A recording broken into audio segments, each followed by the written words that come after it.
Hi gamers! In this video, let's find step-by-step guide to restore your saved game preset folder for Stalker 2, part of Chernobyl on PC or Xbox Game Pass. Follow these steps based on the platform you are using.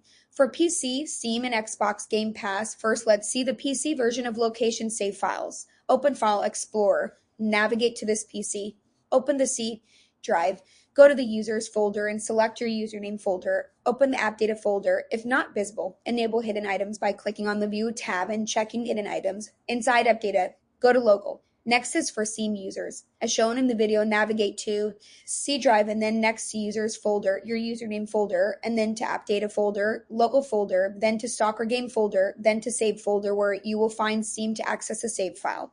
Now let's see for Xbox Game Pass users. As shown in the video, navigate to C drive and then next to Users folder, your username folder, and then to App Data folder, Local folder, and in the Package folder, you would be able to see Stalker 2 save files as shown. Restoring saved games to restore your saved games. If you have a backup of your save files, simply copy them back into the respective save games folder for Steam or Game Pass. If you need to replace corrupted saves, make sure to disable cloud saves before doing so to prevent overwriting with corrupted data.